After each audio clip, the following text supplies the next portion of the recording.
Primero, fue el secretario de Marina quien hizo un llamado a los legisladores para que formularan un marco jurídico que diera certeza a la actuación de soldados, de pilotos, de marinos, en las tareas que realizan en las calles desde hace más de una década. Luego, el presidente Enrique Peña Nieto lo respaldó. Y ahora, de manera inusual, habló el secretario de la Defensa Nacional, el general Salvador Cienfuegos. ¿Quieren que estemos en los cuarteles? Adelante.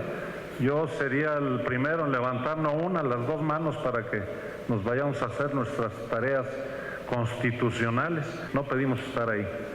No nos sentimos a gusto. Ninguno de los que estamos con ustedes aquí estudiamos para perseguir delincuentes.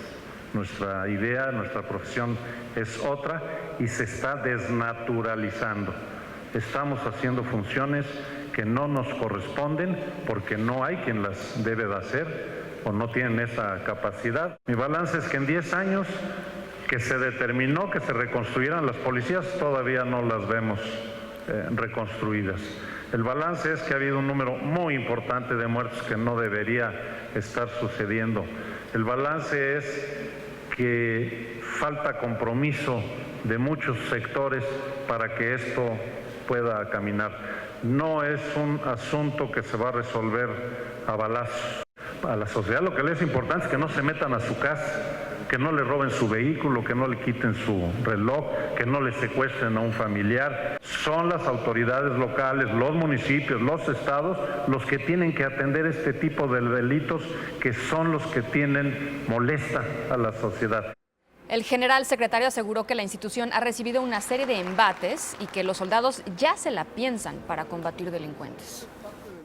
Ya le están pensando si le entran a seguir enfrentando estos grupos con el riesgo de ser procesados por un delito que tenga que ver con derechos humanos, o a lo mejor les conviene más que los procesemos por no obedecer. También hizo una crítica al nuevo sistema penal acusatorio. No está funcionando como debiera ser para que tengamos en la cárcel a quienes le están haciendo daño a la sociedad.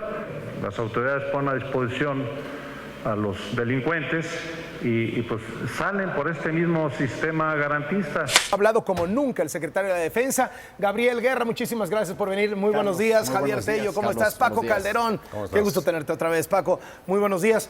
¿Qué les dicen estas declaraciones del general secretario, Gabriel? Pues yo creo que nos dicen lo que ya sabíamos, Carlos, y es que nos hemos tardado 10 años de más en preparar a las policías, preparar a todos los cuerpos de procuración de justicia del Estado, de los estados y de los municipios para hacer frente a su tarea.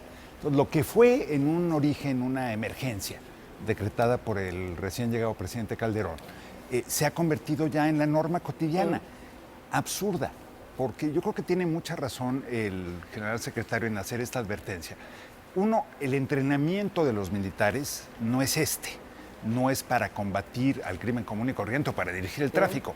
Y dos, bueno, ya es hora de que gobernadores, presidentes municipales, congresistas, a mí me encantaría ver a los congresistas más preocupados por crear fuerzas policíacas que por aplaudir o criticar a la Secretaría de la Defensa. No, totalmente. Yo creo que desde el día 1 se empezaron a escuchar opiniones de que no se podía arreglar esto con el ejército, que era un trabajo policíaco y no militar. ¿Por qué sale el secretario de la Defensa? ¿Por qué sale? Porque sale en este tono, que es algo absolutamente inusual. Bueno, yo creo que no es inusual en él. Yo creo que ya ha dado varias entrevistas, ha salido varias veces, alguien que habla muy claramente, que insiste en los temas que le importan a él como institución. Sí, el tono, bueno, a mí me gusta un secretario de Defensa que hable con claridad y que diga las cosas que piensa, y sobre todo en este tema que lleva 10 años y no pasa absolutamente nada. Hay gente, Paco Calderón, que ha dicho, y opinadores a partir de estas declaraciones, que dice, se está metiendo en política el ejército. No queremos que el ejército se meta en política. No debe de dar estas declaraciones el secretario de Defensa. Yo no lo leo así. Yo lo que creo es que sí ya hay una molestia del ejército, porque desde que empezó esta guerra contra el narcotráfico se ha pedido que se le dé un marco legal a la actuación del ejército y la clase política se ha hecho el tío Lolo, ¿no? ¿Sientes que están en desventaja los soldados frente a los criminales? Claro que sí, bueno, estamos... El ejército mexicano no está hecho para pelearse con otros países. El que piense eso o que piense que para eso está el ejército está mal. El ejército está para ver la seguridad interna no hay peor enemigo más poderoso ahorita que el narcotráfico, y el ejército debe de combatir el narcotráfico, pero tienen que darle un marco legal para hacerlo. El narcotráfico, al no haber marco legal, tiene carta blanca para hacer lo que quiera, y tiene el financiamiento y tiene el armamento para enfrentarse severamente al ¿Pedirías ejército. más facultades para las Fuerzas Armadas? Sí, claro. Yo no, de hecho, yo creo que parte del problema es que pensar en esto como una guerra es de entrada un gravísimo error. En un sentido tanto empírico como moral. Es decir, no hay un enemigo, no hay un campo de batalla, no hay un fin a esta guerra. Pensar que puedes derrotar al crimen organizado es como pensar que puedes derrotar al terrorismo. La guerra del terrorismo es lo mismo. Y además, al hablar de guerra, creo que le das y permites una serie de cosas que se permiten en la guerra que no se deben de permitir en el combate al crimen organizado, que tiene que ver con violaciones a derechos humanos, que en la guerra se permiten, es decir, una guerra justa, se vale, tú matas. Aquí no, tú arrestas, tú procesas. Entonces yo creo que de entrada la idea, y así arranca esto, no es culpa del ejército, es culpa de un presidente que así lo plantea como una guerra. Y yo creo que esa metáfora nos ha hecho mucho daño. Yo me iría un paso atrás. O sea, la culpa no es toda, porque se le planta toda a Felipe Calderón. Es de quienes permitieron que el monstruo del narcotráfico fuera creciendo, fuera asentando sus reales, que creyeron que las amenazas a la seguridad nacional no eran las del crimen organizado, sino eran las de la guerrilla y de otras cosas, y se olvidaron del narco y ahí dejaron que creciera, juguetearon y coquetearon. En el sexenio de Fox fue gravísimo, es cuando empiezan las matazones en serio, es cuando empiezan a rodar las cabezas en las discotecas y en los bares, es cuando en Cancún se empiezan a dar casos que ya afectaron Laredo, directamente a la industria turística, en Laredo, en muchos lugares. Y Calderón lo que hace es tomar una decisión de emergencia que se tenía que haber planeado 10 años antes. ¿Más facultades para el ejército?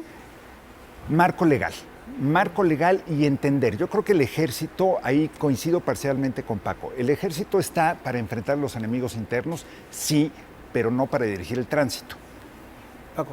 No, yo nunca he visto al ejército dirigiendo el tránsito, salvo cuando bloquean carreteras. Yo lo que creo es que urge un marco legal precisamente para que el ejército no salga a combatir sin fusil. Es decir, yo te mando a ti para que me frenes las cosas, y en el momento en que gritan los de los derechos humanos, entonces va para atrás y el culpable es el ejército y no el político que envió al ejército esas tareas. A mí me parece especial la declaración que hace el secretario cuando dice, pues los soldados se la están pensando, porque entre que no tienen un marco jurídico que los proteja y tienen el acoso de derechos humanos, se han pasado las organizaciones de derechos humanos en escrutar a las fuerzas. Bueno, hay de todo, hay de chile dulce y manteca, ¿no? Hay organizaciones de derechos humanos que en realidad son activistas políticos que traen una agenda ulterior, y hay otros que sí son organizaciones que velan porque el país se mantenga dentro de los límites civilizados.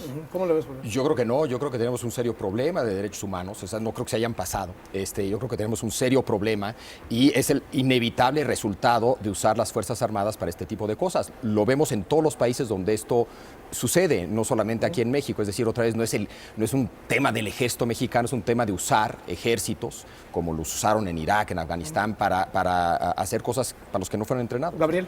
Mira, yo creo que aquí, de nuevo, nos tenemos que regresar. En un país que no tiene Estado de Derecho, que no tiene un sistema judicial eficaz, no es nada más el ejército. Las policías son las primeras que violan cotidianamente los derechos humanos. Lo que me llama la atención es que no hay tanta alaraca y no hay tanto ruido en torno a eso. Y sí lo hay, y justificadamente. Mira, yo creo que sea el ejército, sea la Marina, sea la Policía Federal o sean las policías locales, los derechos humanos se tienen que defender. O sea, yo vengo de una generación en la que muchísima gente creció con la cárcel, con la represión política y con los abusos cotidianos. Tú le tenías más miedo en mis épocas de adolescente a un policía que a un asaltante. Se lo sigues teniendo. ¿No? Y probablemente, bueno, en muchos lugares, fuera de la Ciudad de México, sucede cotidianamente. ¿Cómo arreglas eso para que haya cumplimiento de la ley y para que haya un proceso judicial certero? Bueno, yo lo que veo es precisamente eso, que ya nos acostumbramos a que las policías son corruptas y por eso tiene que entrar el ejército. Se viene discutiendo muchísimo sobre hacer una Guardia Nacional desde hace 2, 3 sexenios y no se ha movido un dedo al respecto. Se debería tener una policía federal eficaz para poder mandar de nuevo el ejército a los cuarteles.